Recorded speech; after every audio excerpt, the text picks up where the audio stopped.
Here we go. Yeah, it's working. It's working fine.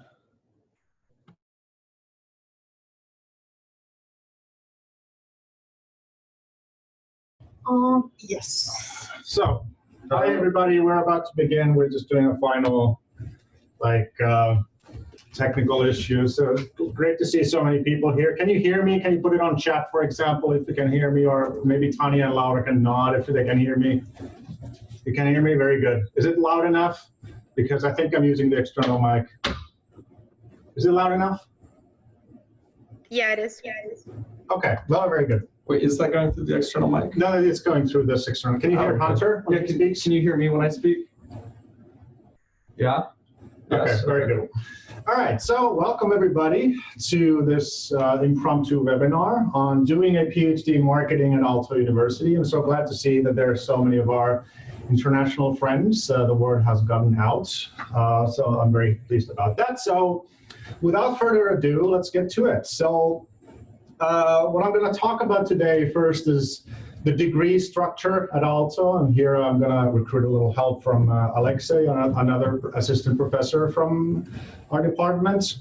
The Department of Marketing, our research interest, what are we into, what are we looking for in from students? A little bit, because I know that not everybody here is even familiar, let alone our university, but what is Helsinki and Finland like? So a little bit of a sales pitch of what kind of environment this is, applying to the program, and then why do a PhD? I'm going to save the most interesting bit for last. And then I'm going to let our PhD students recount their experiences from the program and give a little bit of an additional motivational speech, why you should apply and why you should join our merry band.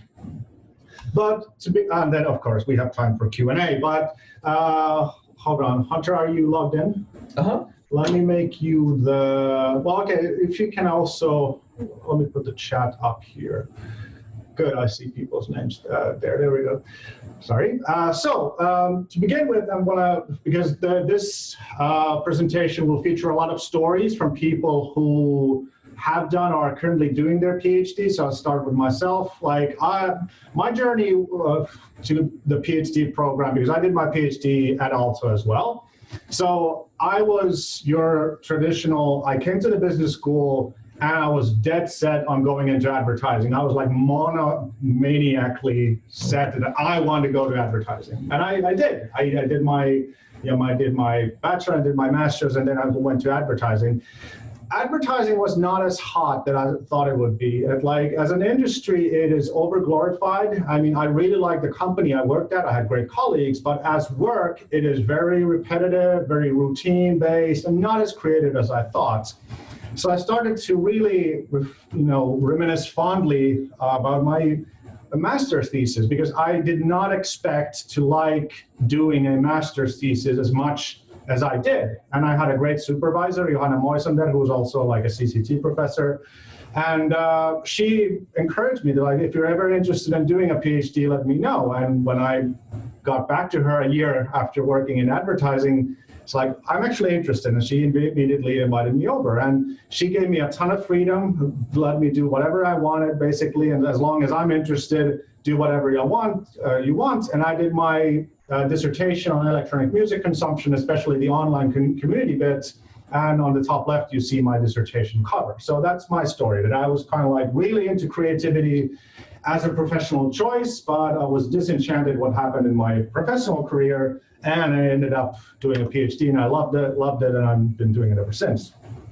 Now I'm going to pass the mic to a second story, who's also going to help me talk about the structure of the program. Alexei, who's also on board. Alexei, over to you. Yeah, thanks, and welcome to everyone on my behalf as well. My story is similar to Henry's in that I also had a fair bit of work experience, although, my work experience was mostly during my studies. So ever since the first year, I'd always spent summers working in different companies, and, it ranged from B2B to B2C. I did a stint in finance and banking. I worked for an NGO, and somehow none of it kind of really it was interesting, but it didn't really like fully excite me. I didn't feel like I was, pursuing my passion, so to speak. It was more like, a 9 to 5 type of gig. And then I think for me, it was really already when I was working on my bachelor's thesis, where I had the freedom to pick a topic and just really run with it, do a deep dive. I had a pretty random topic. I think it was something about the use of different types of fonts and typefaces in logos and advertising, and how that affects the perception of the brand. And I thought it was I really enjoyed working on it, and I thought it was really fun. And then submitted my thesis and kind of went back to my studies. And only like half a year later, I kind of thought about it. Wait, like, so if I were to do a PhD, if I were to pursue an academic career, I could do this. I could pick a topic that I'm interested, read about it, learn as much as I can about it, and actually like get paid to do it. That sounded like a pretty good deal. And that's how I got interested in the PhD program. And I ended up applying straight out of my master's. After my master's, I didn't go into the industry. And yeah, I've been in academia ever since, and really, I've really enjoyed the experience thus far. I finished my PhD a couple of years ago, and it was also a bit of like Henry again. I had a bunch of freedom to study what I wanted, and started out very mainstream marketing. I looked at pop-up shops in luxury retail. The idea was, luxury retail, like the demographics of the customers are changing, and how are they coping with it? How are they trying to stay relevant and hip and cool? But then eventually I got more interested into sort of, the social implications of marketing, the political implications.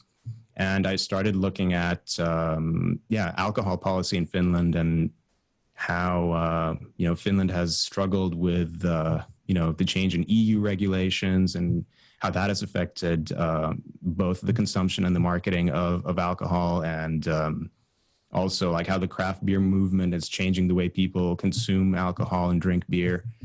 And then finally, sort of towards the end, really pivoted towards even more so into the political side of marketing and consumer behavior, and looked at youth activism. And so kind of putting all that together, I had 3 essays in my dissertation, and they all had to do with sort of changing marketplaces, and how all the different actors, consumers, companies, politicians, how they deal with change, how they make sense of change, and how they enact change in the marketplace. All right. So yeah, that's kind of my story. Yeah, so now Alexei and I are gonna talk about, can you move your, sorry, yeah. So the degree structure, like how does it look like? What does it look like in terms of time doing a degree at Aalto? So Alexei will help me here with a little bit. So it is a full-time 4-year program. I have to emphasize full-time because in Finland, it's been a little bit of a thing, I guess you could say, that people want to like start doing the PhD part-time, or at the same time as they're working.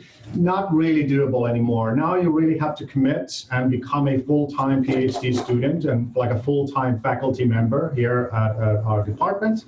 So what it looks like is your first year is very much about coursework. You become a teaching assistant, most likely. Some be like if the person has the right kind of background, they might also get a course right away to teach, and you start doing your research. And in the second year, you are usually expected to complete your coursework, possibly take teaching a bachelor's course, and become more focused on your research. The third and fourth year are, a bit more focused teaching, but this is where you really focus on your research. And in the fourth year, you are expected to finalize your dissertation and defend it at the end of the fourth year. So Alexei, if you want to, because you're handling basically the teaching careers of a lot of our people. So if you want to chime in here. Well, I think, yeah, just just to add that this is something that I personally, I really do enjoy teaching. I enjoyed it as a doc student, and I enjoy it now as a faculty member. This is something that our program might differ from in terms of like the amount of teaching that our doc students do, and essentially the amount of responsibility that our doctoral students have. Whereas in many North American programs, you'll probably get one or two assistantships where it's mostly grading and admin stuff, and you do a guest lecture here and there. In our program, we do give you a lot more responsibility.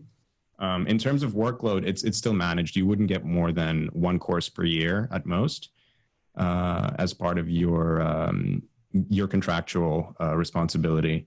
But sort of the responsibility that you do get is a full course where you're responsible for most of the lectures, if not all of the lectures, and you really, in some cases, even get to design the course yourself and have input into what it is that you teach. But I have to also say that if you want to like become an expert in something, teach it. Pick a course, and like you want to teach, for example, qualitative research, marketing communications, anything at all. If you teach it, then you'll become quite well versed in that topic. So it's also very beneficial from that perspective. So how it works, that the first 2 years are fully funded by the university. So if you get accepted, your first 2 years of studies are fully funded by the university. From the third year onwards, we expect our students to apply for grants, and there are several grant-giving bodies here in Finland. And also, we try to create some sort of like safety nets for people who struggle. And thus far, we have not had a single case where a person has ultimately failed to get a grant. But I know this is where we are a little bit behind some of the US universities that offer a full 4-year ride, but still we're a little bit better than, for example, some European universities who offer nothing at all in terms of. So our first 2 years is like you're secure, and that's when you start thinking about how should I fund the rest of my studies. So yeah, but like thus far, there have been a few like stressful situations with funding, but ultimately all of our people who are like full-time students have ultimately found funding somewhere, especially from within the university. Yeah, just to add to that, I want to say for those of you who are coming from abroad and are worried about living expenses in Helsinki and wondering how this salary stacks up, it is a very, very livable salary. I'm able to live in downtown Helsinki in my own apartments myself and get by very comfortably. Transportation is incredibly affordable. During the first and second years, you will also have occupational health care in addition to the state-provided healthcare here in Finland, which is very nice. So for those of you worried about funding, is this enough to get by on? Do I need a savings to come? The answer to those questions is no. It's absolutely enough to live on, and then some. And there are a few different bonuses here and there that if you, for example, grade stuff, if you do grade master's thesis and such, you'll get money here and there on top of this. But this is the base salary, basically. So in terms of studying, we have 12 credits of university level doctoral studies, then the specialization 48 credits, which is again 12 business common studies, and then the rest, the 36 credits, are marketing specifics studies. And this is where what we divide into two major broad areas: consumer culture theory and our marketing management and strategy. But here I want to stress that especially our department really emphasizes or like wants our students to go abroad and get international experiences. So a lot of these 36 credits that I mentioned above will come from our partner schools or our international consortia. For example, our international PhD courses in CCT, in Turkey, France, the United States and such. So we really push our people to make, to try to make a name of yourself, for yourself internationally, go abroad, network, and this is a really important part of it. And I also think it's a really nice part of the PhD career. You get to travel, you get to meet, you make friends across continents, and it's a really big part of your formative experience. And we also really encourage, I mean, okay, this has been a little bit on ice now because of Corona, that we try to, encourage our PhD students that you should do at least 3 months, but hopefully 6 months abroad. I did my 6 months in Toronto. Emma, my PhD student, did hers in Melbourne. Jukka did in Virginia. We've been all over the globe, but like right now it's a little bit on hold because of Corona, but this is very much something we still emphasize, that we want our people to do 6 months, hopefully even 6 months in a partner university somewhere around the globe. All right. And then how does it all end? Here's some memorable pictures from the most beautiful day of your life, which is you're defending your PhD. So like, how does it all end? That you are given two external, like you have to find two external pre-examiners who approve your PhD for public examination. Then you will have to publicly defend against an opponent, and usually the opponent is one of the pre-examiners, which is the culmination of all your hard work. It's a beautiful ceremony, all with top hats and swords and all that. And then, well, what happens after you do your PhD?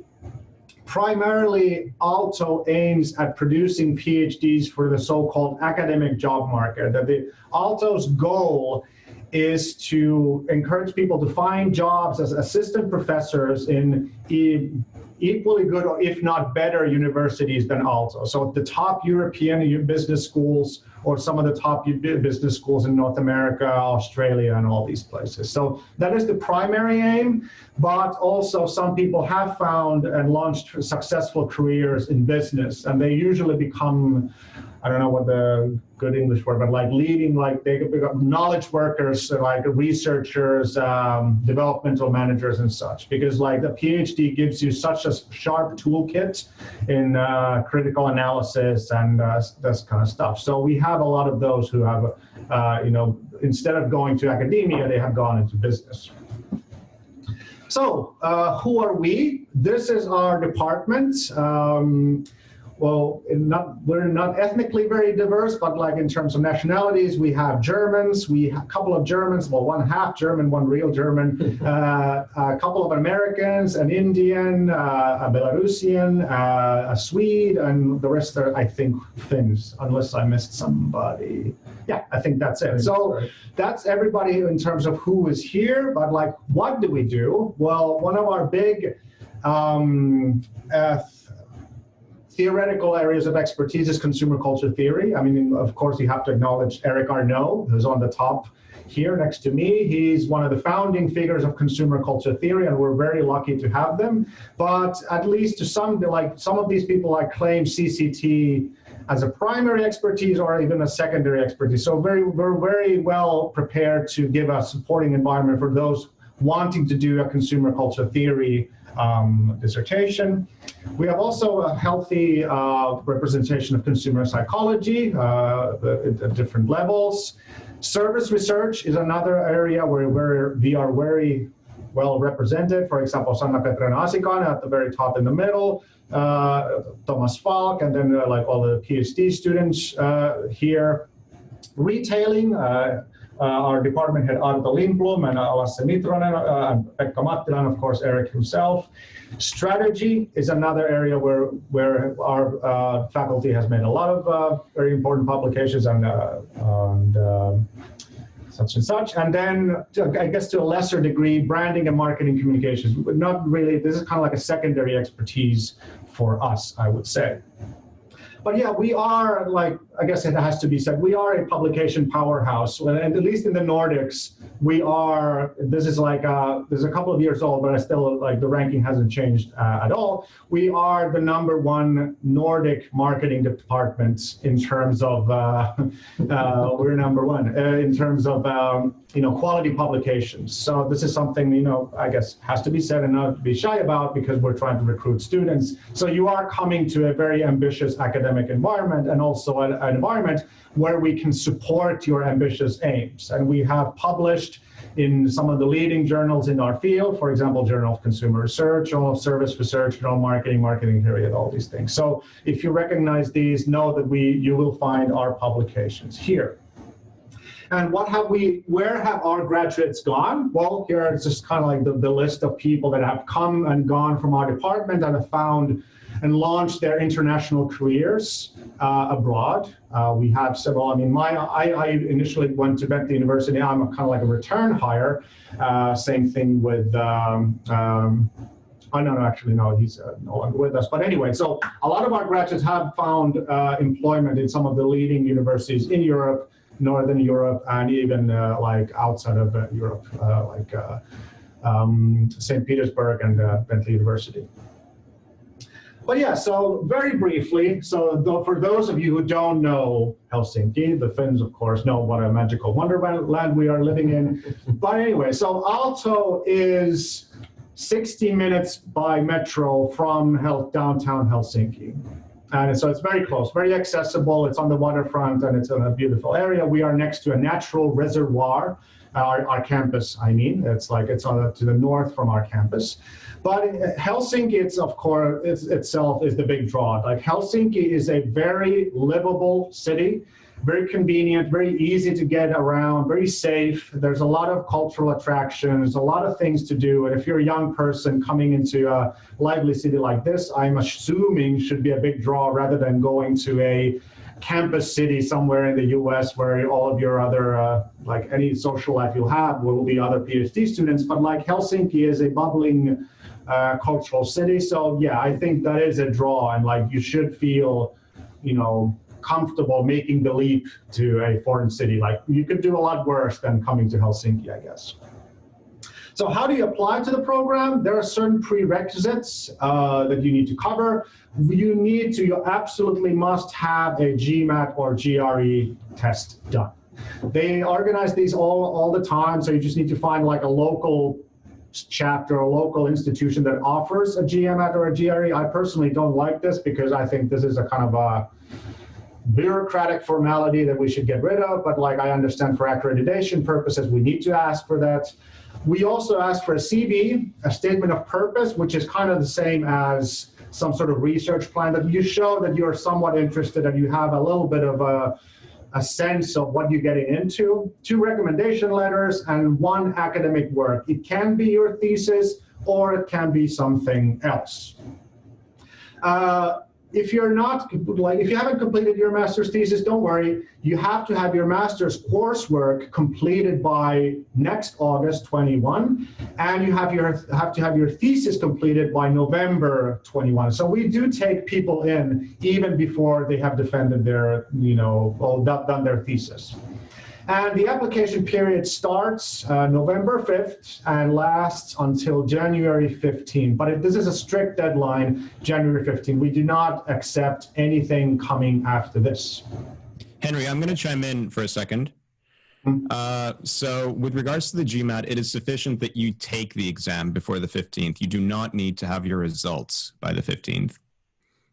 So that's something that is a bit unclear perhaps in the instructions on the website, but it is sufficient that you take the exam by the 15th.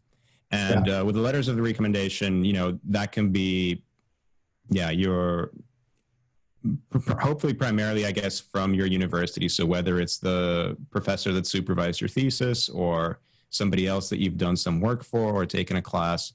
So those are, I would say, correct me if I'm wrong, weighed more heavily than recommendations from the professional corporate environment.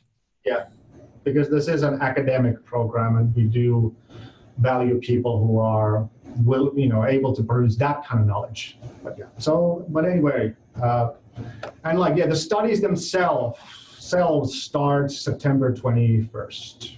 In the future, we're going to have 2 application periods, meaning that the second application period would be a little bit closer to September 20, like the September start of that year. But for now, we only have singular application periods, but that's going to change in the near future. So why do a PhD, I guess, is the most, if you're intrigued, well, now we need to push you over the edge and get you to apply. So I think what really appealed to me and I found in later years that the main draw is that this is about as creative a work that you will able to find. And this is really like, we're not talking about like incremental, you know, the big kind of incremental creativity where you do some like fun little projects. This is hard creative work. You need to figure out stuff that like, you need to figure out what hasn't been said. You need to get familiar with literature and say like, what does this literature not know? And that's, at first it's a little daunting, but ultimately I think this is the most rewarding bit about this work. You get to be very creative. You get to solve problems, you get to figure stuff out on your own. Nobody gets to tell you what you should be doing or how you're doing it. You're your own master, but that's also kind of like your own responsibility. So the creativity compared to any other work, I think, is really unparalleled, but also the demands for creativity are really, really high. Critical thinking and tolerance of ambiguity, this builds skills that are extremely valuable for any type of profession. So if you, for some reason, after your PhD, you don't want to stay in academia, you will be equipped with the two most important skills for any type of knowledge worker that you can find. And you're a critical thinker who is able to weave into complex problems and solve them in some manner. I think if you are a person who can self-manage and can handle projects, then yes, you should do it. I think you should think about doing a PhD. If you're the kind of person who enjoys that, like, leave me alone, let me manage my own self, and like, let me figure out how am I gonna, you know, work my way through these complex issues, then yes, this can be a very rewarding experience. Like, because the PhD is a huge project, requires handling, but if you're those kind of people who enjoys that, this is a very enjoyable period of time for you. And what I really liked personally about in academia, well, as I said, I worked in advertising, and when you go into advertising, you start at the very bottom. You're kind of like a, you know, junior project manager, and you see that there's a massive hierarchy, and you have to work for like 15 years before you're allowed to play with the big boys. In academia, from the get-go, you are submitting to conferences and journals at an equal footing compared to some of the big names in the field, and you're evaluated on similar terms. I mean, okay, there's a little bit of like, okay, this is a junior scholar and all that, but in principle, from the get-go, you are playing in the same leagues as people who have been doing this for years and years and years, and you're evaluated at the same level. I found that personally very appealing. It's kind of like you jump into the deep end right away, and you're kind of like expected to either sink or swim, and I like that. I know that some people might find that daunting, but I really like that. And it's like, if you're the kind of person who likes freedom in your work, but also are able to handle the responsibility that comes from the freedom, then this is the perfect job. I mean, when I was doing my PhD, like, sometimes I worked all day Sunday. Sometimes I took Monday off because I didn't feel like it. Sometimes I went to the gym in the morning, sometimes I went during the day.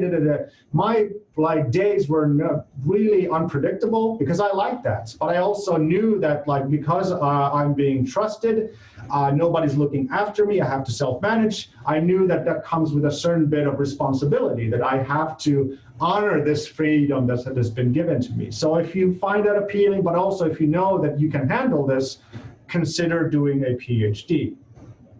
But then, last bit before I give our PhD students the microphone, so we really encourage freedom of thought and creativity. And I think that shows in the kinds of PhD or the dissertations that have come out from our department. Just to give you a couple of examples, we had, like, a couple of years ago, we had a PhD do his dissertation on a theological examination of what is the future of consumption. Basically, he was doing, like, his very much in his own terms, trying to show that, like, the future of consumption, the technology consumption, has deep Christian roots. And we were okay with that because that sounded very interesting. And we have currently Usva Seregina's performing fantasy and reality. She wanted to do her dissertation on live action role playing. And again, completely fine. And actually, this dissertation is now out as a book on Routledge. So it was like that good of a dissertation. My dissertation was on electronic music consumption. Joel Hietanes' dissertation, he did his dissertation on videography. Like, what is it, what's doing research with video like? He was interested in that. He decided to do a dissertation on that. Kushagra Bhatnagar's, his dissertation, he did an ethnography of service work in India. He became a service worker in an Indian luxury hotel, documented his experience, and did a dissertation on that. For example, Emma Salminen, her dissertation was on boat maintenance, but ultimately, theoretically, it became about consumers in the circular economy. How does maintenance figure into the future circular economy bit? So yeah, like very varied topics, but I think like the thin red line cutting through all of these is the idea of freedom. That none of these people really did a project because they were told to, but they did it because they wanted to, and they pursued their passions and such and such. Mm-hmm. And now, if you don't believe me, maybe you will believe our PhD students. I will now give the microphone to our PhD students, and they will tell you who they are, how did they end up in our PhD program, what are you working on now, and what would you say to any people who are thinking about applying to our program? And up first, we have, and what kind of advice, and what have been the most memorable experiences? And up first, we have Laura. Great. Okay. Hi from my behalf as well. So my name is Laura Rosenberg, and I just started my third year PhD studies. And my story is actually a bit similar than Henry's. So I graduated from Aalto, from marketing and accounting, and I went to the business world. I worked there for 4 years in total, first in brand management at Danone, and then I moved to marketing management. I was a marketing manager at S Group, which is a big retailer in Finland. And maybe something, what Alexei said resonated with me. I think the job was interesting, but there was something missing. I wanted to go deeper. I wanted to understand why we were doing certain marketing campaigns, or the tactic level of marketing was not resonating with me enough. So that's why I applied to do a PhD. I wanted to understand consumers and go to the kind of the deeper level. And I actually started in a project here in Aalto. It was about the customers of a clothing library. So it was all about kind of the sharing economy and why consumers were borrowing things instead of owning them. And that topic was so close to my heart and so interesting that it became my dissertation topic. So all of my projects have something to do with alternative forms of consumption. So the changing meaning of ownership, how consumers form relationships to their possessions, either through loaning, borrowing, sharing them, or owning them.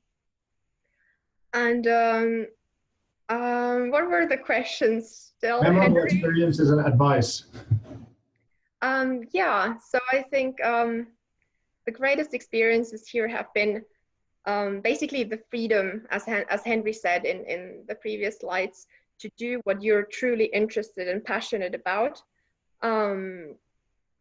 So yeah, I'd say that is the biggest advantage while doing a PhD.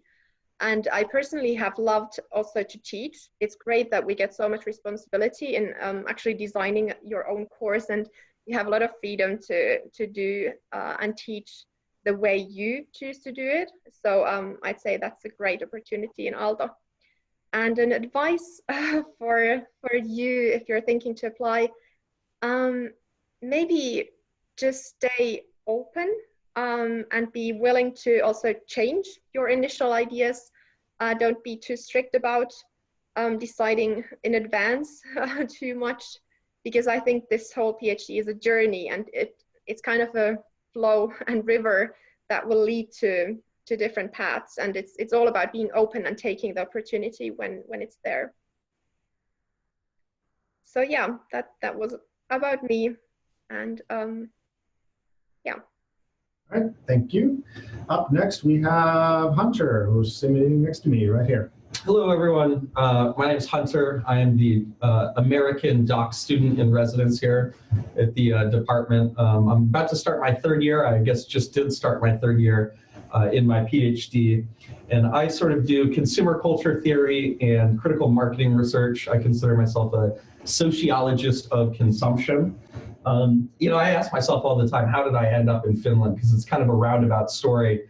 You know, I had hardly know anything about Finland, much less Aalto University a few years ago.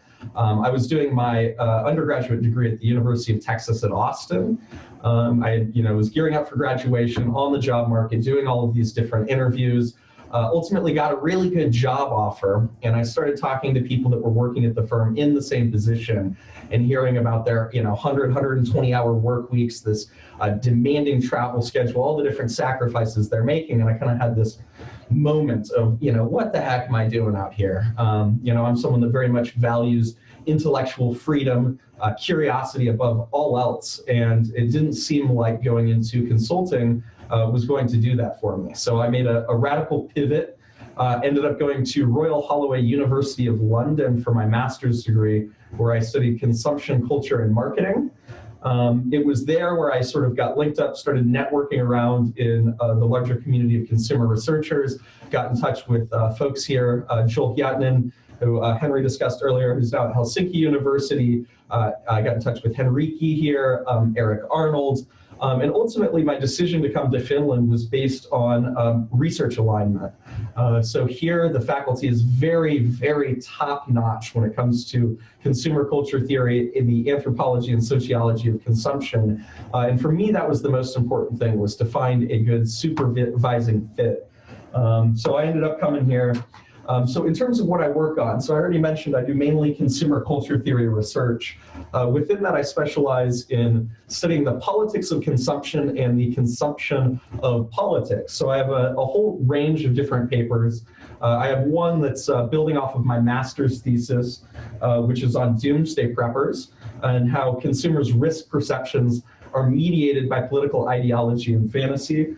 I have another paper on the consumption of political comedy. When is political comedy politically activating from consumers? When is it just a form of catharsis? What different outcomes does it lead to in terms of developing progressive literacy, things like that? I also have another paper looking at new media ecosystems in the United States, primarily podcasts that are taking up around different political topics and looking at the consumer resistance efforts that have sort of spawned out of these new digital media ecosystems. And I'm also working on some papers on memes and consumer cultures for those of y'all who are way too online like I am sometimes. My most memorable experiences, here I would say is travel. So in my pictures here, I've tried to highlight some different things. You can see in the top middle, this is me in front of the Louvre in Paris. I was down there with Laura and Tanya, who are both in the chat. We went for the Lille seminar on qualitative consumer research methodology. I had a great time and then ended up going down to Paris, extending that trip out a few days. In the upper right, you'll see a picture I took in Ankara, Turkey, where I was down there for a consumer culture theory seminar, and I see several Turkish folks in the chat that I had the pleasure of meeting down there. So shouts out to y'all. You can see down in sort of the bottom middle, this was me in Ohio in the United States at one of these political comedy shows that I was discussing earlier. On the bottom right, you can see me interacting with some of my interview respondents on that same project. Very, very cool people. And then right above that, you can see when we were in Paris, we found ourselves in the middle of the Gilets Jaunes protests. And as someone that studies politics and how it intersects consumption, it was incredible just to be stumbling around the city and find myself in the middle of these riots, people being pepper sprayed, sort of the spontaneous research context that kind of emerged. Words of advice. For me, I would say when you're trying to pick a PhD program, the most important thing is to determine if your research interests align with that of the faculty at the university you're going to. You're going to be relying on these folks to guide you through a lot of questions and huge amounts of literature that you're probably unfamiliar with. And it's very, very difficult to go through that process if your supervisor is equally clueless about your research interests. And so here at Aalto, as I said earlier, we have some of the strongest folks on earth. You know, Henry doesn't brag about himself much, but he just got basically the most prestigious award given out in consumer research for a paper he just published this last year, which was very much a consumer culture theory piece about dumpster divers in Germany. Very, very fascinating. Between that, Eric Arnold here at the university, and then the broader research community in Helsinki. So we're very close with the folks at Helsinki University and work with them quite a bit. I give some guest lectures there. So for me, that would be the biggest piece of advice. That and read very broadly. All right, thank you. Up next, Tanya. Are you there? Hello, everyone from my side. My name is Tatiana Podhayska. Everyone calls me Tanya. I'm a third-year PhD student. Basically, my story is somewhat similar to what we already heard. I was doing my bachelor's in management back in Poland, and I saw that I really want to go in advertising. I worked in advertising for a year, and I realized that it's totally not the job that I want to do. I didn't feel like I can grow there. I didn't feel like that's, I'm super passionate about it. So I decided to do my master's in Finland. And at that point already, I realized that I'm quite interested in research. And luckily, I got a position as a research assistant at the Department of Marketing.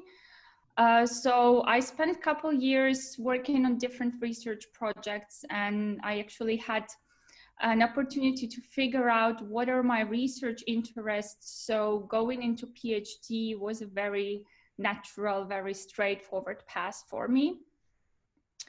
As to my research, I mostly do research within consumer culture theory, focusing on the concept of therapeutic consumption and specifically the role of the body in therapeutic consumption. So I'm interested in how consumption practices become therapeutic, what role does the body plays in this process, and how the basic understanding of the body rather than the appearance of your body enhances well-being and transforms certain experiences into therapeutic interventions. As you may see from my collage, my research is happening in the context of ultra running. And I think that's one of the most memorable part of my PhD journey, apart from traveling, which Hunter already mentioned, and I totally agree on that great memory. But I got a chance to do a lot of field work, both in Finland and also in Europe. For example, a year ago, I spent a week in French Alps looking at more than 7,000 ultra runners competing in the biggest ultra running race in Europe, which was an incredible experience. And this is something Aalto is very good for. You can always apply for the grant for doing your data collection, and almost 100% chance you're going to get it and you get to experience something amazing. And as to the advice, I think Laura and Hunter already gave great advices, but perhaps I would say that always listen to yourself and remember that it's your own research. There can be amazing competing ideas coming up from different sides. There can be great literatures that you would stumble upon. But remember that if you're truly passionate about something, you should pursue it. And PhD is a bumpy road, so stay true to yourself and to what really interests you. And that's, I think, is the road to success. So yeah, that's it from my side. Thank you. All right, thank you. And up next, Petra. Hey, hello, my name is Petra. I'm a first-year PhD student at Aalto, but I started my PhD journey actually 2 years ago already at LUT University. My supervisor, Sanna Katriina Asikainen, decided to change to Aalto. And that made me also to apply to be a PhD student here And I'm so glad that I had the courage to change the universities in between my journey. So far, I've been really happy of the choice I made. What I'm working on now is consumer psychology. I'm studying consumer aspirations and social influence. And what I'm trying to investigate is what are consumer aspirations, how they are formed, how they link to social influence, and if there is a thing called aspirational social influence, and if we could harness it for a sustainable consumer behavior change. So I'm doing my studies in the context of sustainable consumer behavior, and also in context of social media. The most memorable experiences so far for me have been, of course, the trips abroad, like many of already have mentioned. Last year in November, I went to my first conference, and it was just such a great experience, and you get to present your research you've been working on to other people. And as Henry mentioned, you are on the same line with other more experienced researchers. So for me, that has been really a great step from what I've been doing earlier, because I felt in my previous jobs that I was always a junior in the workplace and maybe a bit dismissed in some situations, but in the academic community, I feel like I'm on the same line with others. So that's great. Words of advice, when you're applying, I would show your passion for research and explain what is that you want to research and do. And also be open to changes, because for me, for example, after first year, I totally changed my topic. So that happens, I think, quite often. So not be like let down if things don't go as you have planned at the beginning. But yeah, I think that's it. Right. Last but not least, Henrique, who's also here. Do you want to? Here. Hi, my name is Henrique.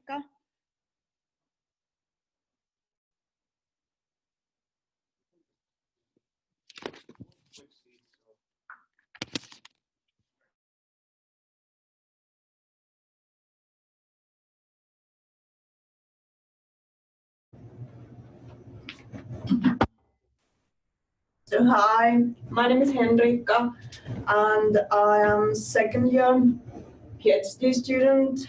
I've known for that long that I can remember that I want to do research, and that's why doing PhD was kind of self-evident for me. But why did I end up doing it at Aalto? Well, you already heard about the people who are working here. So basically, it was the level of research here. Like, this is one of the best places you can do research around these questions. And I'm currently working on, I study services, and I'm interested in to understand that what happens in service encounters during service transformations. Like, I study healthcare services at the moment. I'm working on with 2 projects that are collaborations with organizations. That the other one is trying to implement genomic innovations, and the other one digitalizing mental health services. And what I am interested is to understand how the kind of roles change in those interactions. Human encounters are replaced with technology. I consider myself being the kind of translator of what these service users need, and how should the organizations take that into account when designing and implementing services. And then I forgot the third question. Memorable. Most memorable and the words of advice. Yeah. Well, basically, the most memorable is the work itself. Like, this is a great environment to work. These people, highly intelligent. Like, you can really do what you're passionate about. I kind of still am amazed of the ideas I hear every day, and also about the collaborations I do with the organizations that I work with. And perhaps I would at this point say that whatever is on your mind now, you can ask us. Like, we're all being in applying here, so do not be too shy. Right. Right on. Right on. Yeah, I guess that's the perfect segue to the Q&A portion of the bit. So please, like, ask questions. Either ask for you can unmute yourself, or you can put the question into chat. If there's some if people can't think of anything to say, there are people here in the chat from our department who can maybe fill in the dead time with some more stories. But like, please, so we're here for you for the next X minutes. So ask anything, and yeah, fire away.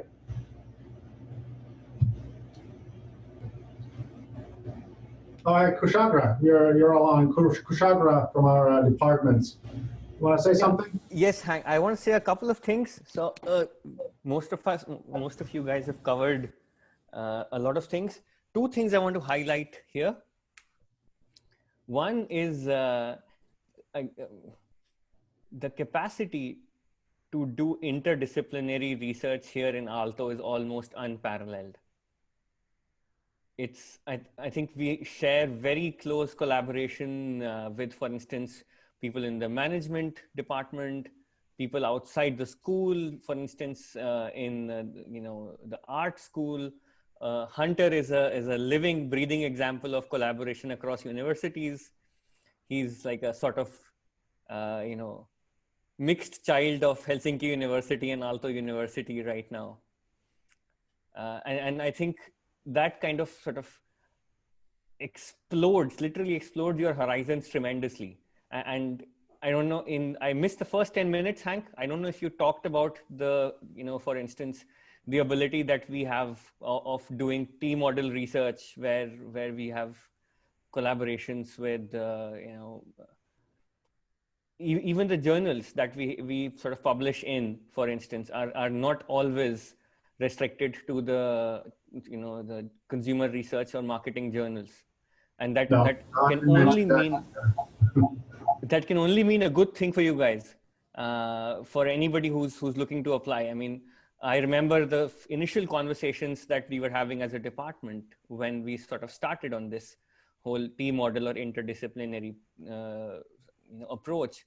And it was, we have from the same data set or from the same sort of broad research, you could get a lot more mileage in a place like Aalto than at any other place where, marketers live in their own sort of, no, I won't say small universe, but let's say we don't believe in disciplinary boundaries as much as some of the other schools do. And especially as a PhD student, it can only be a good thing. And it also translates to our coursework, where most of us who have been through the Aalto system have done coursework in management, in related disciplines like ISM.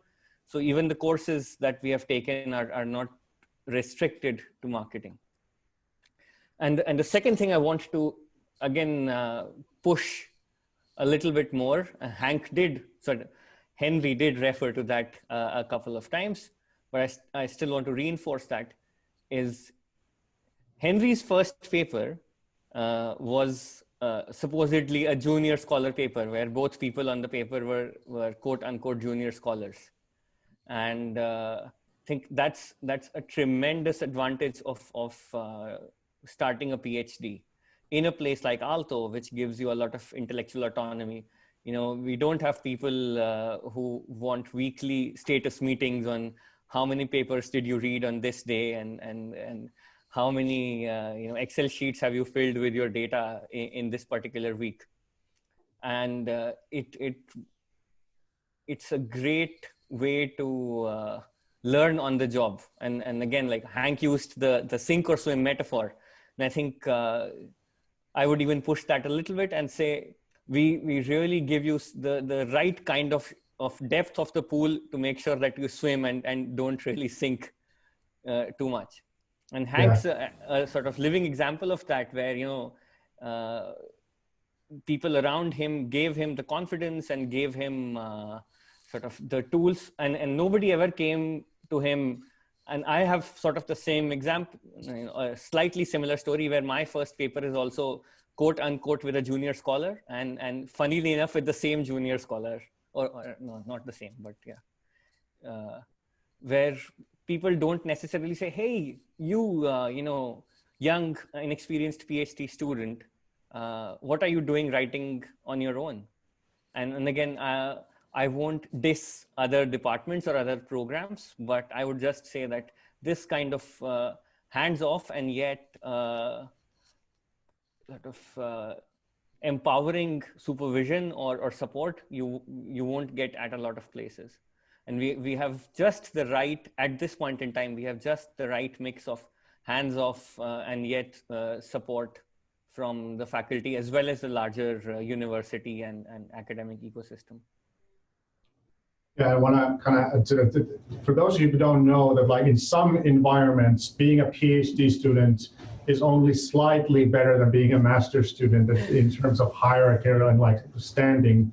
When I was in the US, for example, PhD students were not present in faculty meetings. They were not considered faculty. At Aalto, they are. They come to faculty meetings, they partake in planning the program, they chime in like educational matters. So they are considered faculty members. And I think that's a tremendous difference compared to, I've heard some like horror stories from the US that like, there was this notorious faculty head of department and I won't say the university, it's unfair, but he said that like, if I go into my department on a Saturday, you know, if I don't see the PhD students there, I will fire them. And he was not joking. So this is kind of like the environment, this kind of like fear-driven management, not trusting and, you know, driving people mad and like running people to the ground. That happens all the time in PhD programs elsewhere, but whereas we are not like that. We trust people, and with that trust often, well, yeah, like we have had, you know, historically people who have not handled the trust, that like some people really do need the hand-holding, and maybe this kind of work is not for them.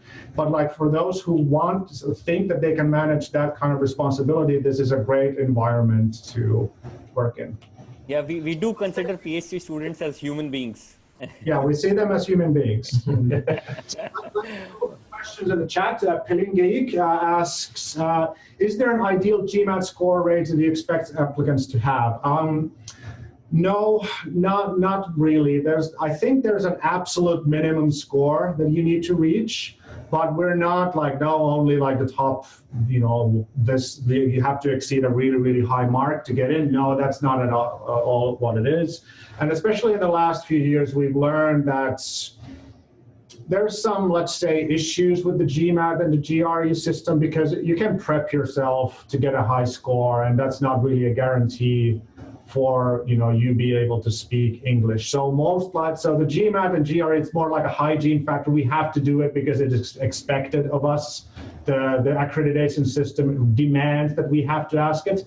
But how we check people's languages, we interview them. We have a Skype meeting, and then we talk to them, and that's how we kind of like gain the confidence that does this person have a good enough command of the English language that they will be able to manage. Does the statement of purpose have to include research proposal during application, or during demonstrating research topics that we're interested in is enough? It's more the latter. It's more that you're interested in research, you've clearly read something, that you're not coming in completely blind, that you are somewhat like, oh, this person shows that they're interested, they've read something, they're able to talk about these things intellectually, but you don't have to come in with a proposal, because as we've made clear, and like even the PhD students have said, everything will change. Like, I don't know of a single person who came in into a PhD program and then left and graduated with the same like topic or research question that they came in with. It just doesn't happen. It always changes. So we're more interested in potential, interest and passion, even that a person is interested in research. That's the most important thing. How many PhD students do you accept per year? That changes a lot. It depends on need. This year we have a big need. Like in the past 2 years, I think we've graduated 8 PhDs. So we've had a huge positive loss. I guess it's always a great thing when people defend their PhDs, but it means that we've kind of lost a lot of students. So we need to restock and like we only like last year we took only Petra, and she was a transfer. And the year before that we took Oscar, Henrika, and is that it? Axel.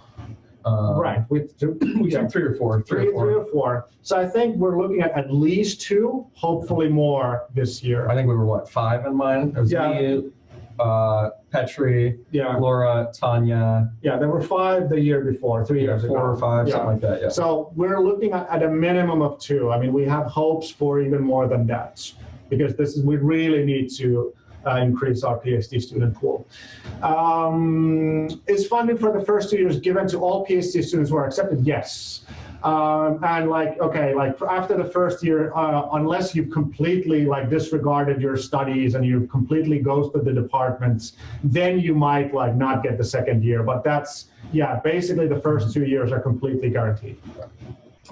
In addition to master's thesis, what could be considered an academic work? A sufficiently long research paper, or like an essay or a report for a sufficient course. That if it just shows that you're able to handle academic text, you're able to cite research, you're able to engage with works critically.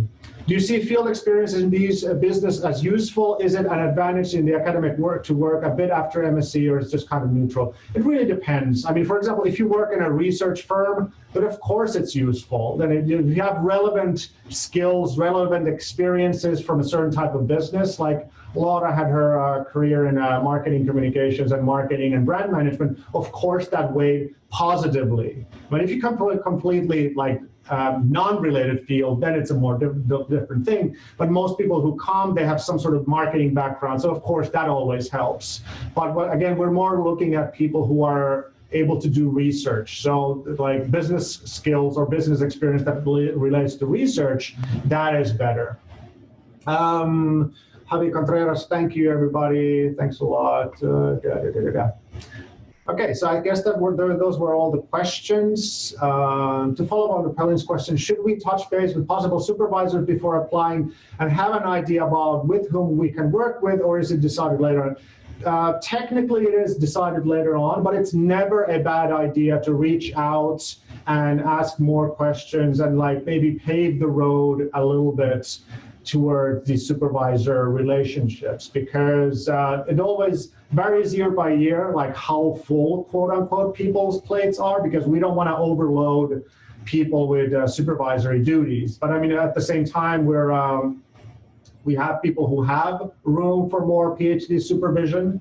So, but yeah, it's a good idea to reach out to us and ask around, and maybe even have like that Zoom meeting beforehand, because even though this is supposedly like, do you just apply and then that's it? But of course, there's always like people we have gotten to know before they apply are more likely to be favorably viewed, of course. So it is in that sense a kind of like unspoken rule that of course you should get in touch and make yourself known, and like any good job application, that like get your face out there, get your name out there.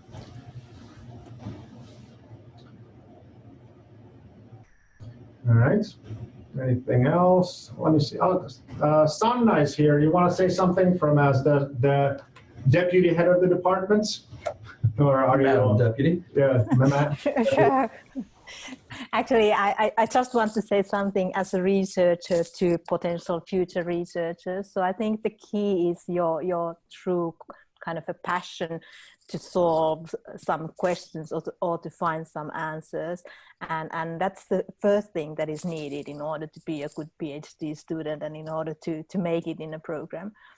And secondly, I would like to, of course, I'm relatively new to Aalto, but what I've enjoyed a lot is the kind of the level of intellectual discussion that takes place every day in the department, and people are really discussing about research because of the love to their topics and because of the love to research.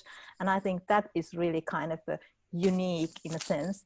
And I'm referring to what you discussed earlier about this when comparing probably to some other universities, international universities or business schools, that in our department, people are seen as individuals. You are not, as a doctoral student, you are not the minion of a professor, but you are truly an individual. And I think that's great. And I think it tells a lot about the kind of the wonderful time you can have as a PhD student in academia, is that some of us even do it for the second time. So one of our distinguished professors, Henrikki Tikkanen, just did another PhD in a different field, of course. And actually, I have also study rights in another university to do a second PhD whenever I have some spare time from my daily duties. But I really, really encourage you to apply. And of course, on my side, I would like to also remind that there are other really interesting topics in marketing besides consumer culture theory, which is highly, highly interesting. But my personal interests relate to strategic marketing or entrepreneurial thinking, opportunity recognition, even decision making, mental models. So like guys already described you, we have a lot of room for various research. So it's kind of your imaginary, that's only the limit for your research. Yes. Oops. Kush, can I bother you a little bit more? Are you there?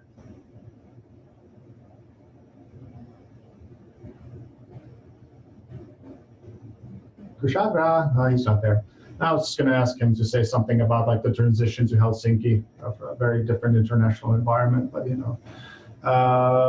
Yeah, you kind of covered that as well. Tanya, like, how was your transition to Helsinki? Like, how many years ago did you move? I moved 5 years ago to do my master's, and I think overall the atmosphere in Aalto and the infrastructure that is in place for students and for PhD students, it's incredible. I got a lot of support, a lot of information of where to find an apartment, how to deal with all the documents and whatnot. I mean, Aalto is definitely not the place where you're going to be lost when you move here. There are a lot of people who are very helpful, and I mean, I'm sure that everyone at the department would be more than happy to share the advice about where to live and where to find good restaurants and so on and so forth. My move-in was very, very smooth and actually pleasant. And I would say the same thing too, coming from the United States. It's very, I mean, I lived in England before I came here, but very easy transition, especially if you're fluent in English. Pretty much everyone in Helsinki speaks English fluently. I hear English as much as I hear Finnish. I probably hear English more than Finnish because I spend so much time here at the office where most people are speaking English and teach in English and all of this. But it's very easy. It's not like this is a place where you're going to get lost and stranded with a dead phone and not find anyone to help you find your way home. The whole city is practically walkable. I mean, it's a very, very small, compact kind of metro area that you can get around. The public transportation's great. The Finnish government has great programs for people coming abroad that really help you get set up, help you create bank accounts, all of this. Very, very easy transition, to be honest.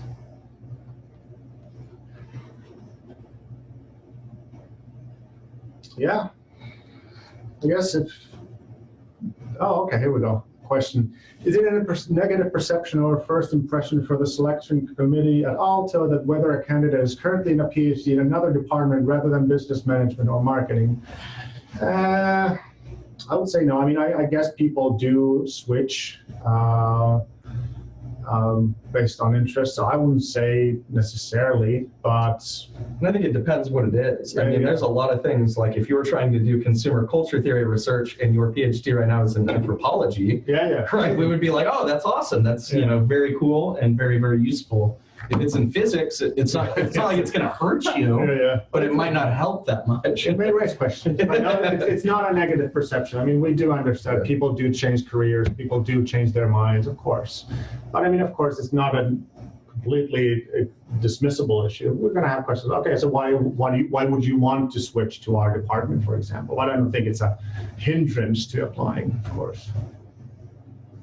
But yeah, but like I said, we definitely will try to interview people that we pass our kind of pre-screening process, and we want to have a Zoom or Skype or whatever meeting with them and get to know them a little better of who they are, why are they applying to our program, what are their aspirations and such. So this is where we will talk about this issue. So this is not really like a, what would be the right word, like a, you know, you submit blind and you get reviewed blind. Like, no, we try to get to know people who will be spending the next X years supervising and working with. So we will try to get to know people. Are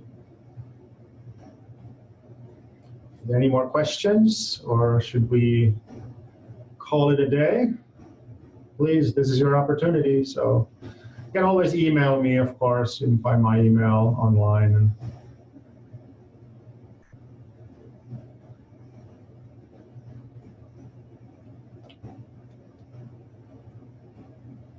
but yeah, like Aalto is moving towards this more, I guess, structured way of doing a PhD. The first 2 years really are about coursework, and then the last 2 years are about research, which is how it is in a lot of these more international environments. Whereas in the past, it would be that you would do 3 to 10 years, you would do your PhD. And it's not, that's the past. Finland is not like that anymore, especially the top universities are really like, we offer 4-year programs and we expect you to work full time, and we expect you to work towards an academic career rather than like a PhD that improves your job value in the regular business environments. Very helpful session. Thank you all a lot. Thank you. Thank you for being here. I'm really pleased with the turnout. There were like 25 people there online, so that's very cool. But yeah, so, oh, did I miss the question here, by the way? No, that's good. So I guess we'll wrap it up here. So thank you very much. And